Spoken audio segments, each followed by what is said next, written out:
نحمده ونصلي على رسوله الكريم اما بعد فاعوذ بالله من الشيطان الرجيم بسم الله الرحمن الرحيم رب اشرح لي صدري ويسر لي امري واحلل عقدة من لساني يفقهوا قولي. ایک دفعہ درود شریف پڑھ لیجیے.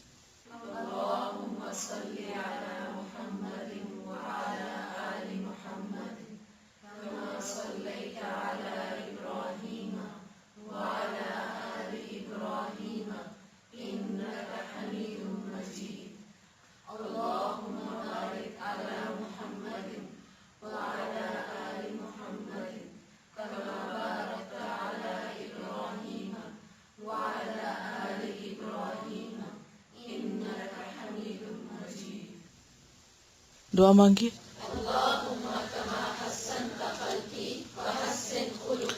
دوسری دعا بھی.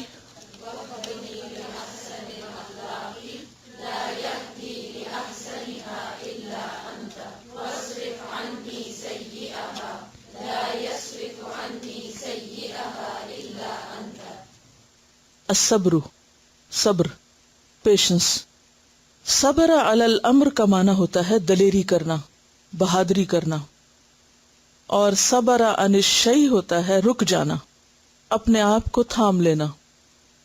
صبر الدابہ کا معنی ہوتا ہے جانور کو بغیر چارے کے باندھ کے رکھنا، جانور کو چارہ دیے بغیر باندھ کے رکھنا. اور صبر تو نفسی کہتے ہیں میں نے اپنے نفس کو فلاں چیز سے روک دیا، میں نے اپنے نفس کو فلاں چیز سے روک دیا، یعنی کسی کام سے رک جانا، یعنی خواہ وہ کام خود کو پسند نہ ہو یا پھر یہ کہ بہت اچھا لگتا ہو، دونوں صورتوں میں خود کو روک لینا جو ہے وہ صبر ہوتا ہے. عربی میں کہتے ہیں صبرت علی ما اکرہ وصبرت عما احب. صبرت علی ما اکرہ، میں نے روک لیا اپنے آپ کو اس چیز سے جسے میں ناپسند کرتا ہوں، میں نے روک لیا اپنے آپ کو اس چیز سے جو میں ناپسند کرتا ہوں. وصبرت عما احب، اور میں نے روک لیا اپنے آپ کو اس چیز سے بھی جس سے میں محبت کرتا ہوں. تو صبر دونوں صورتوں میں ہوتا ہے، ان چیزوں سے بھی رک جانا جن سے انسان کو محبت ہوتی ہے، یعنی اس کی بہت پسندیدہ چیزیں ہوتی ہیں، لیکن بعض اوقات حالات کا تقاضا ہوتا ہے کہ انسان ان سے رک جائے، اور بعض اوقات ناگوار اور ناپسندیدہ چیزیں ہوتی ہیں کہ جن پر انسان کو صبر کرنا پڑتا ہے. اور صبر کرنے والے کو صابر اور صبور اور صبار کہا جاتا ہے، یعنی فاعل کے کئی صیغے ہیں اور ان میں مبالغے کا صیغہ بھی ہے، اور یہ لفظ قرآن پاک میں بھی استعمال ہوئے ہیں. اور الصبور جو ہے وہ اللہ سبحانہ وتعالیٰ کی صفت بھی بتائی جاتی ہے. رمضان کے مہینے کو کیا کہا جاتا ہے؟ شہر الصبر، صبر کا مہینہ. کیوں؟ اس لیے کہ اس میں انسان اپنے آپ کو مخصوص اوقات میں کھانے پینے اور دیگر خواہشات کو پورا کرنے سے روک کر رکھتا ہے. صبارہ کہتے ہیں بنجر اور سخت زمین کو. تو بہرحال صبر کا معنی کیا ہوا؟ روک لینا، تھام لینا، خود کو سنبھال لینا. کن مواقع پر؟ پھسلنے کے مواقع پر، ناپسندیدہ جگہوں پر، اور کبھی پسندیدہ کاموں سے بھی. اللہ تعالیٰ کے لیے صبر کا لفظ کیوں آیا ہے؟ ابو موسیٰ اشعری کی روایت ہے کہ رسول اللہ صلی اللہ علیہ وسلم نے فرمایا کوئی تکلیف دہ بات، ناپسندیدہ بات جسے کوئی سن کے صبر کرتا ہے وہ اللہ سے بڑھ کے کوئی نہیں. اللہ تعالیٰ کے نزدیک سب سے زیادہ ناپسندیدہ بات کیا ہے؟ کلمہ شرک. اتنی بڑی بات کہ تکاد السماوات یتفطرن، کہ آسمان پھٹ پڑے، زمین شق ہو جائے، پہاڑ بڑبڑے ہو کے گر پڑے، ان دعوا للرحمن ولدا، کہ کوئی کہے کہ رحمان کا بیٹا ہے. یہ اتنی سخت بات ہے کہ اگر کسی پہاڑ پہ پڑے تو وہ کیا ہو جائے؟ ریزہ ریزہ ہو کے ختم ہو جائے، گر پڑے. زمین پہ گرے تو ٹکڑے ٹکڑے ہو جائیں زمین کے. آسمان پہ پڑے تو آسمان پھٹ کے زمین پہ پڑ جائے. اتنی سخت بات ہے، لیکن اللہ تعالیٰ اسے سنتا ہے اور صبر کرتا ہے. اور پھر صبر کیا ہے؟ یعافیہم ویرزقہم، کہنے والوں کو عافیت میں بھی رکھتا ہے اور انہیں رزق بھی دے رہا ہے. تو اس سے کیا پتہ چلتا ہے کہ ناپسندیدہ باتوں پر اپنے آپ کو روک لینا اور پھر دوسرے کے ساتھ بھلائی کرتے رہنا یہ کیا ہے؟ صبر ہے۔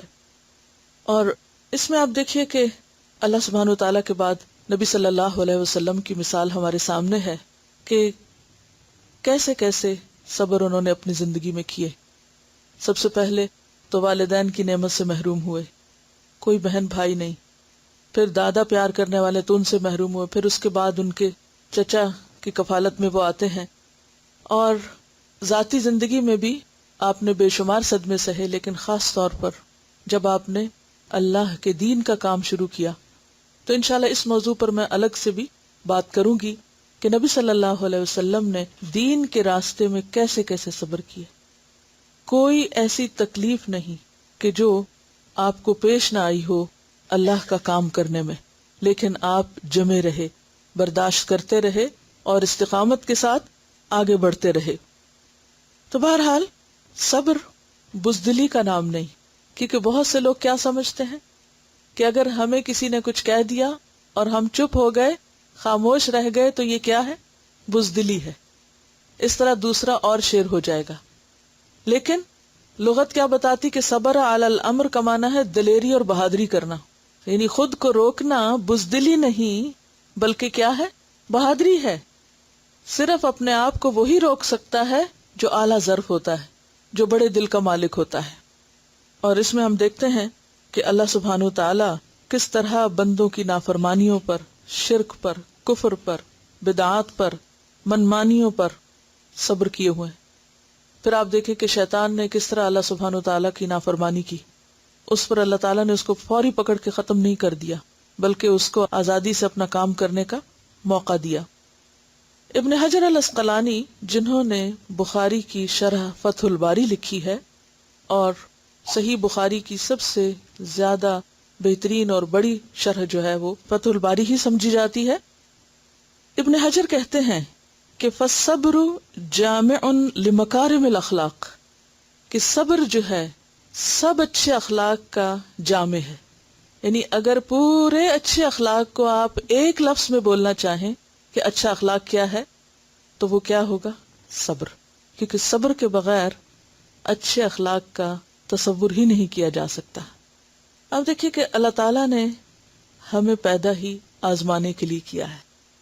یہ زندگی ایک امتحان ہے، ایک آزمائش ہے۔ خلق الموت والحیات لیبلوکم ایکم احسن عملا، کہ اس نے موت اور زندگی بنائی تاکہ وہ تمہیں آزما کر دیکھے کہ تم میں اچھے کام کون کرتا ہے، احسن عمل کس کا ہے۔ تو احسن عمل صبر کے بغیر ہو ہی نہیں سکتا، کیونکہ جب تک آپ کے اندر صبر نہیں، آپ کسی کی برائی کا جواب اچھائی سے دے ہی نہیں سکتے۔ کبھی انسان سوچتا ہے نا کہ یہ تکلیف مجھ پر کیوں آئی، یا میرے ساتھ ایسا کیوں ہوا، تو بات یہ ہے کہ وہ صرف آپ پر نہیں آئی، اوروں پر بھی آتی ہے، لیکن مختلف وقت میں۔ ہر انسان کسی نہ کسی راستے سے اور کسی نہ کسی طریقے سے آزمایا جاتا ہے۔ ہر شخص بیمار ہوتا ہے، میں نے نہیں دیکھا آج تک کوئی شخص جو کہے کہ میں زندگی میں کبھی بیمار نہیں ہوا۔ اسی طرح ہر شخص کو دوسروں کے تکلیف دہ رویے سے پالا پڑتا ہے۔ ہر شخص کی زندگی میں اس کے عزیز پیارے محبوب لوگ اس سے جدا ہوتے ہیں۔ تو یہ شیطان کا ایک دھوکہ ہوتا ہے کہ جب آپ پر کوئی تکلیف آئے اور آپ یہ کہیں کہ مجھ پر کیوں آئی، نہیں، وہ صرف آپ پر نہیں آئی، وہ اوروں پر بھی آتی ہے، لیکن اس وقت آپ پر آئی ہے، کسی اور وقت میں کسی اور پر آتی ہے۔ تو ایسی صورت میں اصل بات یہ ہے کہ انسان یہ دیکھے کہ جو ہونا تھا وہ تو ہو گیا، اب اس وقت مجھے کرنا کیا ہے، واٹ نیکسٹ۔ کیونکہ بہت سی چیزیں اور بہت سے حالات کو تبدیل کرنا انسان کے بس میں نہیں۔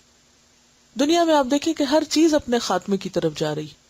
ہمارے اپنے جسم کے اندر اتنی تبدیلیاں ہوتی رہتی ہیں، مسلسل ہمارے سیلز جو ہیں وہ ختم ہوتے رہتے ہیں، موسموں کے اندر، ماحول کے اندر، لوگوں کے اندر، مالی مادی حالات میں مسلسل تبدیلیاں ہوتی ہیں۔ اور اللہ تعالیٰ کا یہ وعدہ بھی ہے کہ وَلَنَبْلُوَنَّكُمْ بِشَيْءٍ مِّنَ الْخَوْفِ وَالْجُوعِ وَنَقْصٍ مِّنَ الْأَمْوَالِ وَالْأَنفُسِ وَالثَّمَرَاتِ وَبَشِّرِ الصَّابِرِينَ۔ ہم ضرور آزمائیں گے تم کو، یعنی پیدا ہی امتحان کے لیے کیے گئے، تو پھر یہ کیسی بات کہ امتحان نہ آئے، امتحان تو ہوگا۔ تو اللہ نے ہمیں پہلے سے بتا دیا کہ امتحان ضرور ہوگا، ہم آزمائیں گے۔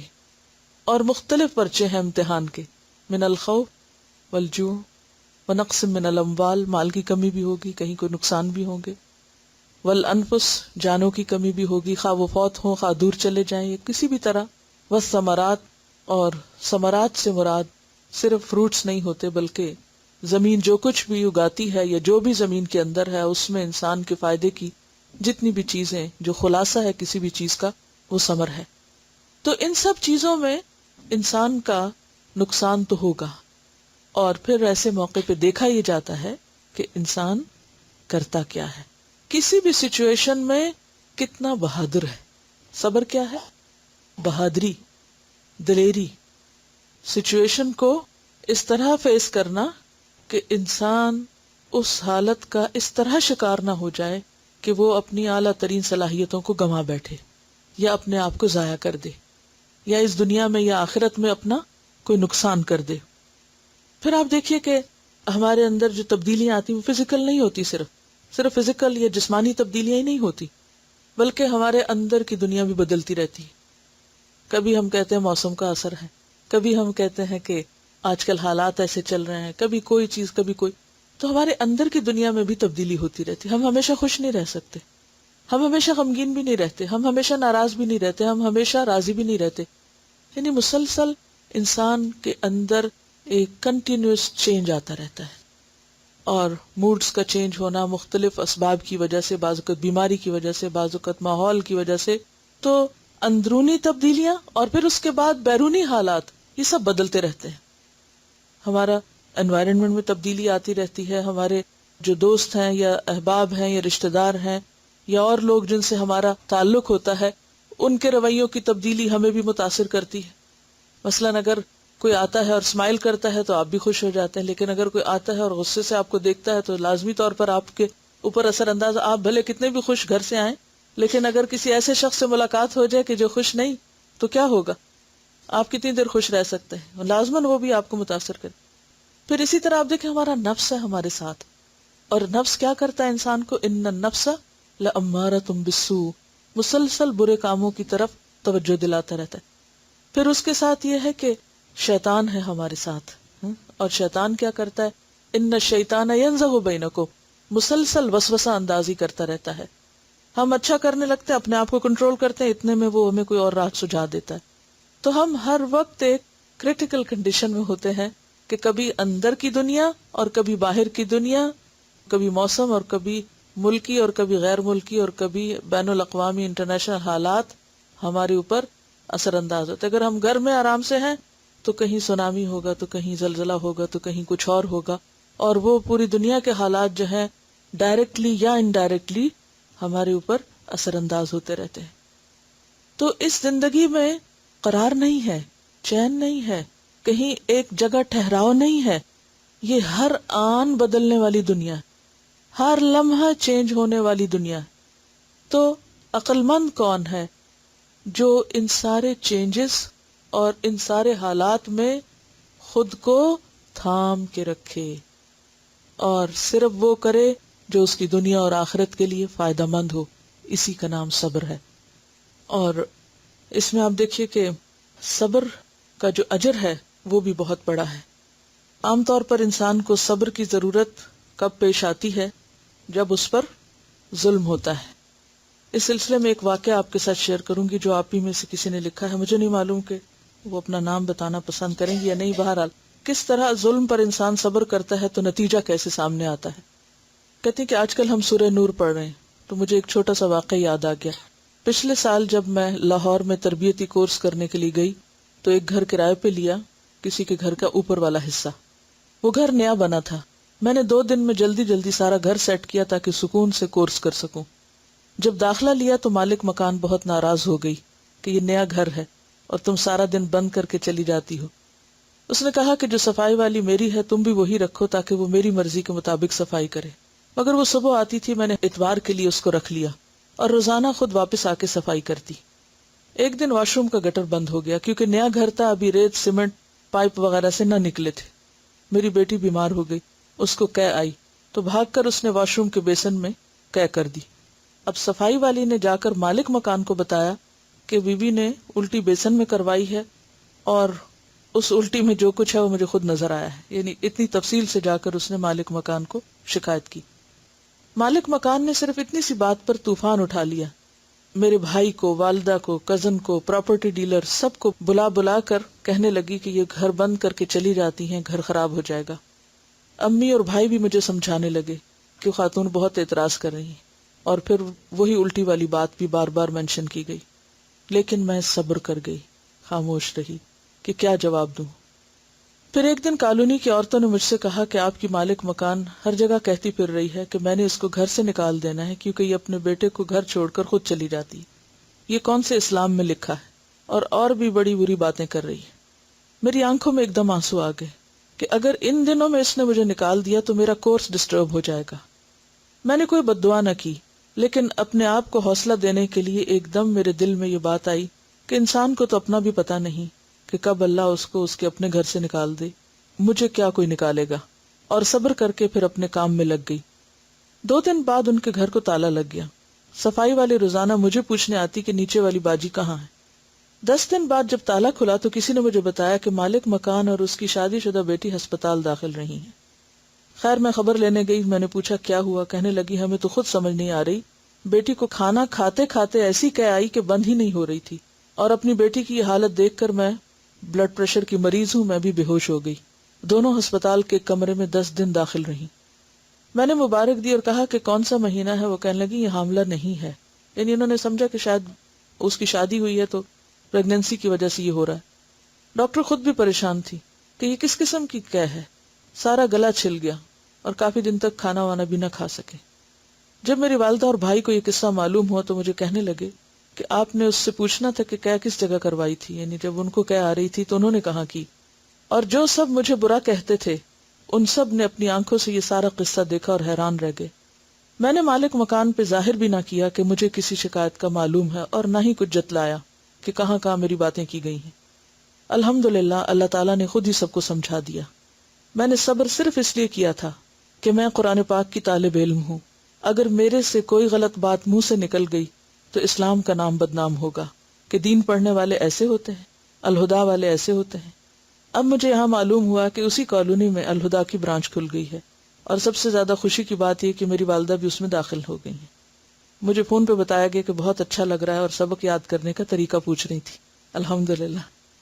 تو بات یہ ہے کہ اس کو کہتے ہیں صبر، کہ جب آپ پر ناروا قسم کا الزام لگے اور بے جا قسم کی آپ کے خلاف باتیں کی جائیں، اور آپ اس موقع پر اپنے رویے کو منفی نہ ہونے دیں. اور پھر آپ دیکھیں کہ اللہ تعالیٰ کا یہ وعدہ ہے کہ ان اللہ مع الصابرین، اللہ صبر کرنے والوں کے ساتھ ہے. اور جس کے ساتھ اللہ کی مدد ہو جائے وہ وقتی طور پر امتحان سے تو گزر رہا ہے، تکلیف تو ہے، لیکن ناکام نہیں ہو سکتا. اللہ کی مدد ضرور آتی ہے. اور بعض اوقات اللہ تعالیٰ ایسے حالات پیدا کر دیتا ہے کہ انسان کے اوپر آنے والے الزام، اور خاص طور پر دین کا کام کرنے کی وجہ سے جو بے جا اور ناروا باتیں کی جاتی ہیں، کیونکہ وہ حدیث بھی آتی ہے نا کہ 3 لوگوں کی مدد کرنا اللہ کے ذمہ ہے. 3 لوگوں کی مدد کرنا اللہ کے ذمہ ہے، اور ان میں سے ایک شخص جو اللہ کے راستے میں جہاد کرنے والا ہو، جو اللہ کے راستے میں نکلنے والا ہو. یعنی اللہ اس کو تنہا نہیں چھوڑتا، اس کی مدد ضرور کرتا ہے. اور قرآن میں بھی کیا آتا ہے؟ وَلَيَنْصُرَنَّ اللَّهُ مَن يَنْصُرُهُ، اللہ ضرور مدد کرے گا اس کی جو اس کی مدد کرتا ہے. اگر ہم اپنی ذات سے کسی کو تکلیف نہ دے رہے ہوں، کسی کے لیے پریشانی کا باعث نہ ہو، اور بے وجہ آپ پر زیادتی ہو رہی ہو، تو ایسے موقع پر اپنی زبان کو بند رکھنا. جہاں بدلہ لینے کا موقع ہو، وسعت ہو، وہاں معاملہ اللہ کے سپرد کر دینا. تو بات یہ ہے کہ صبر اگرچہ مشکل کام ہے لیکن اس کا اجر بہت بڑا ہے. کتاب کھولیے. قال اللہ تعالی یا ایھا الذین آمنوا استعینوا بالصبر والصلاۃ. اللہ تعالیٰ کا ارشاد ہے، اے لوگو جو ایمان لائے ہو، صبر اور نماز سے مدد لو. صبر اور نماز سے مدد لو. تو اس سے آپ اندازہ لگا سکتے ہیں کہ صبر کا ذکر کس کے ساتھ کیا جا رہا ہے؟ نماز کے ساتھ. یعنی ہمارے لیے اخلاقی زندگی میں صبر کی اتنی ہی ضرورت ہے جتنی ہماری روحانی زندگی میں نماز ضروری ہے. یعنی دن میں 5 مرتبہ نماز ہم پر فرض کی گئی ہے. ان الصلاۃ کانت علی المؤمنین کتابا موقوتا، وقت کی پابندی کے ساتھ. اور پھر ہم دیکھتے ہیں کہ نماز زندگی کے آخر دم تک، مرتے دم تک، جب تک انسان کو ہوش ہو، خواہ آپ جنگ میں ہوں، خواہ آپ امن میں ہوں، خواہ آپ کسی تکلیف میں ہوں، بیماری میں ہوں، سفر پر ہوں، نماز نہیں چھوڑ سکتے. تو اسی طرح کیسے بھی حالات ہوں تو صبر کا دامن تھام کر رکھنا ہے. وَاسْتَعِینُوا بِالصَّبْرِ وَالصَّلَاةِ، اور کس سے خطاب ہے؟ ایمان والوں سے. اے ایمان والو، صبر اور نماز سے مدد لو. یعنی کس میں مدد لو؟ زندگی کے اس امتحان میں کامیاب ہونے کے لیے. کیونکہ ایک طرف انسان بندوں کے رویے پر اپنے آپ کو نیگیٹو ری ایکشن سے روکتا ہے، تو دوسری طرف کتھارسس کہاں کرتا ہے؟ اللہ کے آگے رو کر، نماز میں دعا مانگ کے ایک طرح سے اپنے آپ کو مضبوط کرتا ہے. جب وہ سمجھتا ہے کہ کوئی اس کا سہارا ہے، کوئی اس کا مددگار ہے، کوئی اس کے حالات کو جانتا ہے، تو اللہ تعالی مدد ضرور کرتا ہے. قال اللہ تعالی انما یوفی الصابرون اجرہم بغیر حساب، کہ بے شک صبر کرنے والے اپنا اجر پورا پورا دیے جائیں گے بے حساب. انما بے شک یوفا پورا کر کے دیا جائے گا، پورے کا پورا، کچھ بھی کمی نہیں کی جائے گی. الصابرون صابروں کو، اجرہم ان کا اجر، کس کا اجر؟ صبر کرنے پر جو اجر ہے، بغیر حساب، بے حساب. اب دیکھیے کہ ہر نیکی 10 گنا اجر لاتی ہے. من جاء بالحسنۃ فلہ 10 امثالھا، کہ جو ایک نیکی لایا اس کے بدلے میں اس کے لیے کتنا اجر ہے؟ 10 گنا. فلہ 10 امثالھا. لیکن ایک نیکی 700 گنا اجر لاتی ہے. جیسے انفاق فی سبیل اللہ اگر کیا جائے تو اس کی مثال کیا ہے؟ جیسے ایک دانہ وہ زمین میں بویا جائے اور پھر اس سے 100 بالیاں نکلے اور ہر بالی میں 700. اب اس کی مثال ایسے ہے کہ مثلا کسی نے 1 روپیہ خرچ کیا، مگر اس کے حالات بڑے تنگ تھے، اس نے بہت مشکل سے بچت کی اور 1 روپیہ اس کی جیب سے نکلا، اس نے اللہ کے راستے میں وہ دے دیا. اب اللہ تعالیٰ دیکھ رہا ہے کہ اس نے اپنے آپ کو روک کر، اپنی کوئی خواہش روک کر، اپنی کوئی ضرورت روک کر، صبر ہوتا ہے نا، یہ بھی خود پہ جبر کرنا، یہ بھی صبر کی قسم ہے. اس نے اللہ کے راستے میں دیا ہے، چھپا کر، کوئی ریاکاری نہیں، دکھاوا نہیں، تو اس پر 700 گنا تک تو لکھا ہوا ہے. لیکن اگر ساتھ صبر کا پہلو بھی شامل ہے کہ اس کا دل چاہ رہا تھا کہ مثلا اس سے کوئی کینڈی خرید کے کھا لے، کوئی زبان کا مزہ کر لے، کوئی اور چیز لے لے، لیکن اس نے ساتھ صبر بھی کیا، تو اب یہاں اجر ملٹی پلائی ہو گیا. کتنا کیا بندے تو اندازہ بھی نہیں کر سکتے کہ کسی شخص کی کسی چیز میں کتنی خواہش تھی، کتنا اس کا دل تھا، یا کیسی اس کی ضرورت تھی. اس نے ان سب چیزوں کو کاٹ کے، اپنے آپ کو روک کے، کسی اور کی ضرورت کو سامنے رکھ کے جب دیا تو اس کا اجر بے حساب ہو گیا. اور بعض اوقات یہ ہے کہ ایک شخص اگر 100 روپے خرچ کرتا ہے تو ہو سکتا ہے کہ اس کے پاس اس کی اتنی نیت اچھی نہ ہو اور وہ کہ فلاں کیا کر رہا ہے، 1 روپیہ دے رہا ہے، میں تو 100 دے رہا ہوں. تو ہو سکتا ہے کہ اس کے دماغ کا یہ خیال صرف اس کے 100 کو 10 بنا کے 1000 کر دے، لیکن یہ ایک دینے والا ایک ہلے میں 700 تو کم از کم، اور اگر صبر بھی ساتھ ہے تو ہزاروں میں جا کے اجر لے لے. تو اللہ تعالیٰ کسی عمل کی صرف کوانٹٹی کو نہیں دیکھتے، بلکہ یہ بھی دیکھتے ہیں کوالٹی کیا ہے، دینے والا کن حالات میں، کس جذبے اور کس طریقے سے دے رہا ہے. قال اللہ تعالی انما یوفی الصابرون اجرہم بغیر حساب، صبر کرنے والوں کو تو ان کا اجر بے حساب دیا جائے گا. بے حساب کیوں؟ اس لیے کہ جس طرح ساری عبادات میں نماز سب سے بڑی عبادت ہے، تو اسی طرح سارے اخلاق میں بلند ترین خلق صبر ہے. تو پھر جو چیز جتنی تکلیف سے کی جاتی ہے، جتنی درجے میں بڑی ہے، اس کا اجر اور ریوارڈ بھی اتنا ہی بڑا ہوگا، اسی درجے میں زیادہ ہوگا. اور اس پر آپ دیکھیے کہ حدیث میں بھی آتا ہے وَلَن تُعْتَوْا عَطَاءً خَيْرًا وَأَوْسَعَ مِنَ الصَّبْرِ، اور ہرگز نہ تم دیے جاؤ گے یا نہیں تم دیے گئے، وَلَن تُعْتَوْا عَطَاءً کوئی عطا، بخشش، عنایت، خیرن جو بہتر ہو، وَأَوْسَعَ اور زیادہ بڑی ہو، من الصبر صبر سے. یعنی کسی انسان کو صبر سے بڑھ کر کوئی عطا یا تحفہ یا بخشش یا عنایت زیادہ بڑی نہیں ملی. یعنی دنیا میں انسان کو بہت کچھ ملتا ہے اللہ کی طرف سے، اور پھر اللہ تعالیٰ بندوں کے ذریعے بندوں کی مدد کرواتے. تو آپ کو کبھی ایک کامیابی ملتی ہے، کبھی ایک نیکی کی توفیق ملتی ہے، کبھی دوسری کی، لیکن ان سب پر حاوی اور بھاری کیا ہے؟ صبر. بعض اوقات انسان ایک لمبی فہرست نیکیوں کی کر لیتا ہے، یہ بھی کر لیا، یہ بھی کر لیا، یہ بھی کر لیا، اور پھر اس کے بعد کیا ہوتا ہے؟ ایک ایسا کام کر لیا بے صبری میں، جلد بازی میں، کہ جس سے سب کی صفائی کر دی. تو اب وہ اتنی جو مشقت کاٹی تھی اس نے کسی بھی کام کے کرنے میں، وہ کس وجہ سے ضائع ہو گئی؟ بے صبری کی وجہ سے ضائع ہو گئی. تو صبر جو ہے وہ واقعی سب ملنے والی چیزوں میں بڑی چیز ہے. اگر کسی کو مل جائے تو انما یوفی الصابرون اجرہم بغیر حساب. اسی وجہ سے اللہ تعالیٰ ایسے لوگوں کو ان کا اجر بھی بے حساب عطا کرے گا.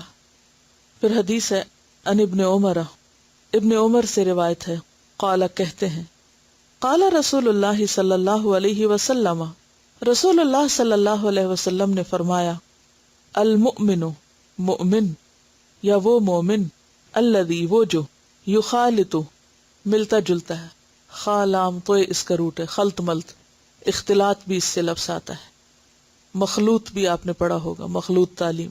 تو یخالط جو ملتا ہے الناس لوگوں سے، ویصبر اور صبر کرتا ہے، علی اذاہم ان کی تکلیفوں پر، اعظم زیادہ بڑا ہے، اجرن اجر میں، من المؤمن اس مومن سے، الذی وہ جو، لا یخالط نہیں ملتا جلتا، الناس لوگوں سے، نہیں مکس اپ ہوتا لوگوں سے، ولا یصبر اور نہیں صبر کرتا، علی اذاہم ان کی اذیتوں پر.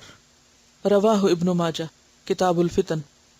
سیدنا ابن عمر رضی اللہ عنہما سے روایت ہے کہ رسول اللہ صلی اللہ علیہ وسلم نے فرمایا، جو مومن لوگوں سے مل کر رہتا ہے، یعنی ان کے ساتھ مکس اپ ہو کے رہتا ہے، اور ان کی ایذا پر صبر کرتا ہے، یعنی لوگوں سے پھر اس کو تکلیف پہنچتی اور وہ اس کو برداشت کر جاتا ہے، اس کو زیادہ ثواب ہے، یعنی اجر میں وہ بڑا ہے، اعظم اجرن ہے، اس مومن سے جو لوگوں سے نہیں ملتا، سب سے کٹ آف کر دیا اس نے، سب سے روٹھا ہوا ہے، اور نہ ان کی ایذا پہ صبر کرتا ہے، یعنی ان کی طرف سے آنے والی تکلیفوں پر صبر نہیں کرتا، چھوٹی سی بات پر بھڑک اٹھتا ہے، گالی گلوچ شروع کر دیتا ہے، چیخنا چلانا شروع کر دیتا ہے، شور ہنگامہ مچا دیتا ہے. تو ایسا شخص جو ہے وہ اپنا اجر گنوا دیتا ہے. اب دیکھیے کہ اگر آپ کسی جنگل میں نکل جائیں، کسی تنہائی کے مقام پر، نہ کوئی آپ سے ملے نہ آپ کسی سے ملیں، تو اس میں صبر کس بات پہ آپ کر رہے ہیں؟ کوئی صبر نہیں. صبر تو اس وقت ہے جب آپ کسی ایسی جگہ رہ رہے ہیں کہ جہاں آپ کے چاروں طرف لوگ ہیں، اور ایک آپ کو ایک بات کہتا ہے اور دوسرا دوسری کہتا ہے اور تیسرا کچھ اور سناتا ہے اور چوتھا ایک اور بات لے آتا ہے. تو ایسے موقع پر انسان یہ طریقہ اختیار نہ کرے کہ وہ سب سے ملنا جلنا چھوڑ دے، میل ملاقات ہی چھوڑ دے. میں اس سے نہیں ملتا کیونکہ اس نے مجھے یہ کہا تھا، میں نے اس کو بھی چھوڑ دیا کیونکہ اس نے مجھے وہ کہا تھا. تو اس کا نتیجہ کیا ہوگا؟ انسان بالکل آئسولیٹ ہو جائے گا، سب سے کٹ آف ہو کر. بہت سے لوگ یہی حل نکالتے ہیں کہ وہ سب سے ملنا جلنا چھوڑ دیتے ہیں، آئسولیٹ ہو جاتے ہیں، سیکلوڈ کر لیتے ہیں اپنے آپ کو. یہ حل نہیں ہے، کیونکہ آپ اپنے رشتہ داروں سے ملتے ہیں، وہ آپ پہ باتیں بھی کریں گے، وہ کسی بات پر خوش نہیں بھی ہوں گے، آپ ان کے ساتھ احسان کرتے پھر وہ آپ کے ساتھ زیادتی کرتے. اب وہ جو احسان کے بدلے میں زیادتی ہو رہی ہے اور آپ اس پر پھر بھی احسان دوبارہ کرتے ہیں جا کر، یہی چیز صبر ہے اور اسی پہ اجر ہے، اور اس کا نتیجہ ہی دنیا میں بہتر نکلتا ہے. مثلا اب اس وقت آپ کی زندگی میں ایک گول ہے، ایک ہدف ہے، اور وہ کیا ہے کہ مجھے لوگوں کو اللہ سے جوڑنا ہے، دین کی طرف لانا ہے. یہ کام ایسے نہیں ہو سکتا آرام سے. مثلا آپ کسی سے ملیں گے، اس کو بتائیں گے تو تبھی وہ دین کی طرف آئے گا نا. اپنے رشتہ داروں سے ملیں گے، اب آپ ملیں گے تو وہ شکوے شکایتیں شروع کر دیں گے، وہ اور باتیں بنانے لگ جائیں گے. آپ ان کے ساتھ اچھا کریں گے، وہ جواب اچھا نہیں کریں گے، تو اب آپ کیا کریں گے؟ جاؤ تم اپنا کام کرو، میں اپنا کروں. اس سے وہ دین کی طرف نہیں آ سکتے. کیوں؟ اس لیے کہ جب تک ایک انٹریکشن ہوگا نہیں، کمیونیکیشن ہوگا نہیں، جب تک آپ ان کی سنیں گے نہیں اور ان کو سنائیں گے نہیں، تو بات آگے نہیں بڑھے گی. تو اس میں آسان راستہ کیا ہے کہ انسان انڈیپینڈنٹ زندگی گزارے. اور تکلیف والا راستہ کیا ہے کہ انسان لوگوں سے ملتا جلتا رہے اور پھر ان کی طرف سے جو دکھ تکلیف آئے اس پر صبر کر جائے. تو ایسے میں ہی انسان پھر دنیا اور آخرت میں کامیاب ہو سکتا ہے. یہ خواہ دین کا معاملہ ہو یا دنیا کا معاملہ ہو. اب آپ دیکھیں کہ مثلاً اگر آپ ایک ایسے گھر میں رہ رہے ہیں جس میں آپ ہیں، آپ کے ہسبینڈ ہیں، تنہا رہ رہے ہیں اور کوئی آپ کے آس پاس نہیں، آپ کی اپنی لائف ہے، تو اب آپ کس بات پہ صبر کر رہے ہیں؟ ہاں، آپس کی لڑائی پر ہی کریں گے. اب ایک دوسرے سے جب اور کوئی لڑنے کو نہیں ملے گا تو ایک دوسرے سے ہی شروع ہو جائے گی. اور ایک یہ ہے کہ آپ خاندان میں رہ رہے ہیں، سب کے ساتھ مل کے رہ رہے ہیں. جب سب کے ساتھ مل کے رہ رہے ہیں تو کمی بیشی بھی ہوگی. تو اب اس میں کیا ہے کہ اس کمی بیشی کے ساتھ اگر آپ صبر کرتے ہیں تو اس میں اجر زیادہ ہے. اور اسی طرح جیسے اب آپ یہاں پر آ کر بیٹھتے ہیں، اب اگر آپ اپنے گھر میں بیٹھ کے سن رہے ہوں تو آپ کی اپنی مرضی، آپ چاہیں تو بیٹھ کے سنیں، آپ چاہیں تو لیٹ کے سنیں، آپ چاہیں تو چلتے پھرتے سنیں، کچھ بھی کریں. لیکن جب آپ یہاں آتے ہیں تو کیا کرتے ہیں؟ باندھ جاتے ہیں، اپنے آپ کو روک کے رکھنا پڑتا ہے، ایک خاص پوزیشن میں بیٹھنا پڑتا ہے، ایک خاص ڈسپلن فالو کرنا پڑتا ہے. اب کیا ہے اس میں اجر بھی ہے. تو بعض اوقات انسان یہ سمجھتا ہے کہ میں بہت پابندیاں نہیں برداشت کر سکتا، یا یہ بھی مشکل ہے وہ بھی مشکل ہے، تو اس کے آپ دیکھیے کہ جو نتائج ہیں وہ بھی پھر لمیٹڈ ہو جاتے ہیں. ان مع العسر یسرا، تنگی کے ساتھ آسانی. یعنی صبر کا جو اجر ہے وہ صرف آخرت میں نہیں بلکہ دنیا میں بھی انسان کو ملتا ہے. لقد خلقنا الانسان فی کبد، ہم نے انسان کو مشقت میں پیدا کیا. زندگی نام ہی مشقتوں کا ہے، تو اس لیے صبر کے بغیر انسان آگے نہیں بڑھ سکتا.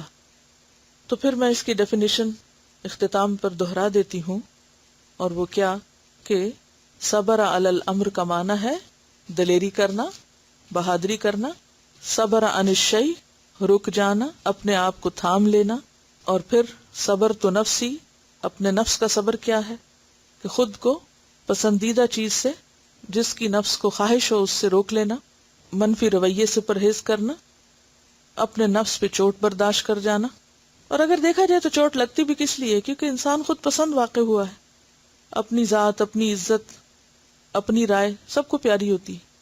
جب کوئی بھی چیز اس کے خلاف جاتی ہے تو انسان کو چوٹ لگتی. تو اس موقع پر پھر انسان اپنے آپ کو جب منفی رویے سے روک لیتا ہے، کبھی خاموشی کے ذریعے، کبھی اعراض برت کے، تو اسی کا نام صبر ہے. صبر پر جنت کا وعدہ ہے، صبر پر کامیابی کا وعدہ ہے، صبر پر غلبے کا وعدہ ہے، صبر پر دنیا میں مسلمانوں کو امامت کا وعدہ ہے، اور صبر پر ہی حفاظت ہے. انہ من یتقی ویصبر فان اللہ لا یضیع اجر المحسنین. انشاءاللہ ہم اس موضوع کو اگلے ہفتے میں بھی کنٹینیو کریں گے، اور اس وقت ہم دیکھیں گے کہ صبر کے لیے کیا کیا چیزیں ہمیں فائدہ مند ہو سکتی ہیں، یعنی کس کس طریقے سے ہم اپنے اندر صبر کی عادت ڈال سکتے ہیں. آپ بھی اس پر سوچئے اور اپنے مختلف رویوں پر غور کیجئے. ایک بات یاد رکھیے، خواہ میں آپ کو بتاؤں یا نہ بتاؤں، اگر آپ پر ویک ایک حدیث یاد کرتے جائیں تو وہ آپ کے لیے فائدہ مند ہوگی. آپ اپنی چوائس سے اپنے لیے خود سلیکٹ کر لیں، ٹھیک ہے، اس کو میرے پہ نہ رہنے دیں. اور پھر آپ کا ہوم ورک جو ہے اس ہفتے کا وہ یہ ہے کہ آپ کم از کم ایک واقعہ، کس کا؟ سیرت صحابہ یا نبی صلی اللہ علیہ وسلم کی سیرت میں سے صبر کا اپنی ڈائری میں لکھیں. سبحانک اللہم و بحمدک نشہد ان لا الہ الا انت نستغفرک و نتوب الیک. السلام علیکم و رحمۃ اللہ وبرکاتہ.